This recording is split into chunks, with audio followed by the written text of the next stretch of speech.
Stay on your left to 6. Still there, nice and smooth here. Clear, 1 to the 17. You'll just have to push him off somewhere. He's wrecked his way to where he's at. Newman may have to stop. Need about 5 more. You have to be all 4 tires outside of the curbs. We were not outside the curb. You had to be outside the curb. Your tires were on the curb. Just run it to the end. Have to do a pass through. You're going to have to go argue the rest of it then. What does that mean? Checker, checker. Sorry about that. Good job there. We missed it by 5 spots. The 88 finished second. I drove my heart out. Sorry. Last year, we came out on the good side, leaving the Roval, and went on to have a great rest of the playoffs and finish 5th in the points. I'm still really proud of this race team. We've achieved a lot. Certainly not the way we wanted to go out of the playoffs, but it's part of it sometimes. We fought hard today, didn't implode. Might have made a couple guys upset, but it don't much matter to me. We'll just keep digging. Proud of everybody at Roush Fenway. And not the way we wanted to finish our day, but it is part of it. And we knew coming in we were at a big deficit and just didn't have the race car and the race car driver today that we needed. I'm going to start with that one. Ryan Newman, Eric Almirola, Ryan Newman both missed the second round of the playoffs. I was very critical on Newman throughout the year. I just hadn't seen the improvement out of Roush Fenway perhaps I had hoped to see. And I think that maybe they just didn't show it because they're where they were running, trying to build their stuff up, get their inventory right. Because when the playoffs came, this 6 team was a new team. Decent at Las Vegas in practice, not as good in the race.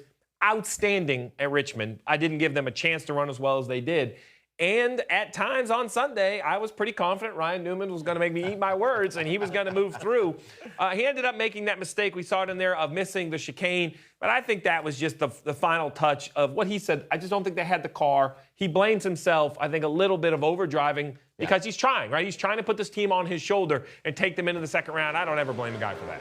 No, I mean, my gosh, I've said it a number of times that if you had to vote right now, that Martin Truex Jr. would be the driver of the year, and Ryan Newman would finish a close second in my book, in my voting, the way that I would do it. But taking a team that really has little business being inside the top 20 the way that they started the season and what we've seen the last couple of years, and for what Ryan Newman was able to do, it was just phenomenal. But it's another example that when you get put in a situation and have to overdrive your race car, then things are going to happen because you're trying to charge every corner, and then when something happens in front of you, you can see that car was just beat up, especially the front end of it. And but you can't blame the guy for trying. He was doing what he had to do at that point in time. It's been a tremendous year. Huge strides, big gains with what we've seen recently for that race team. So that means good things for a really talented driver. Yeah, listen, that spot that he gave up quite possibly was the reason. I mean, if it all would have worked out, had he finished there, he moves on. But Almirola's behind him on new tires. His car's all torn up, and they don't stop as well as you want them to when they're torn up like that.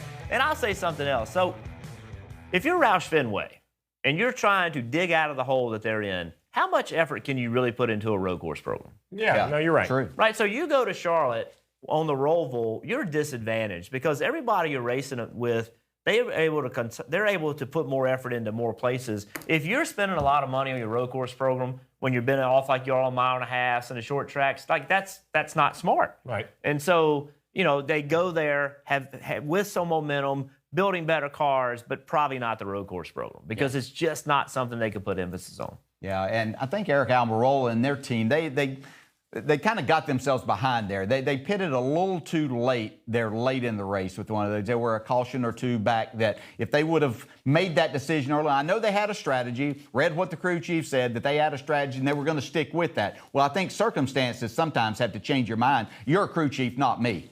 Well, I think you have to understand who you're racing. And I think this point in time when they stay on the racetrack, they're focusing on the 14, who also stays on the racetrack, and it kind of works. The difference is 2 spots on the restart, you see what happened. The 14 goes forward, the 10 goes backward.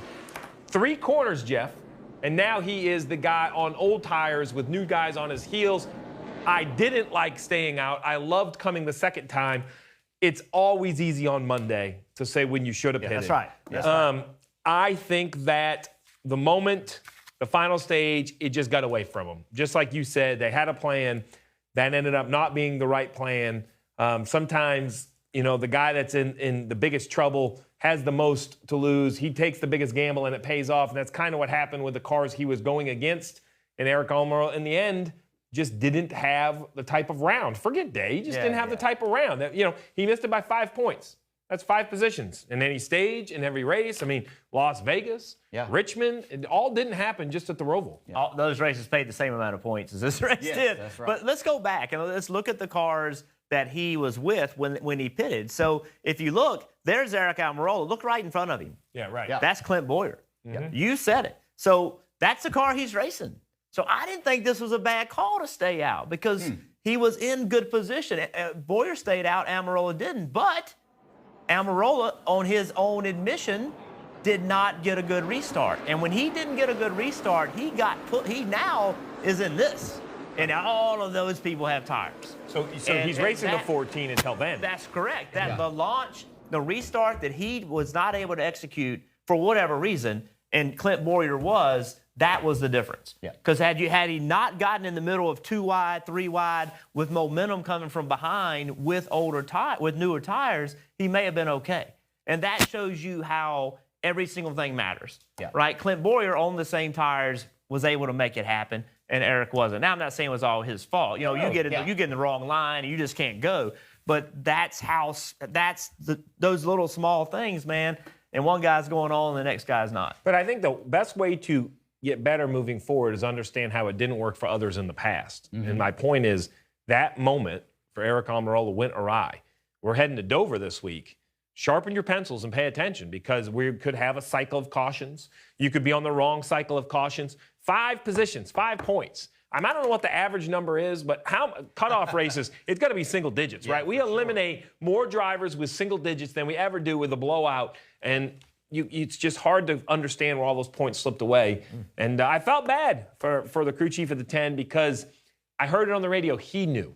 As soon as that restart came back around, he said, took a deep breath. He said, all right, we're going to come this time. And he tried to pep him up, but he knew that he was just on the wrong side of the cycle. It happens.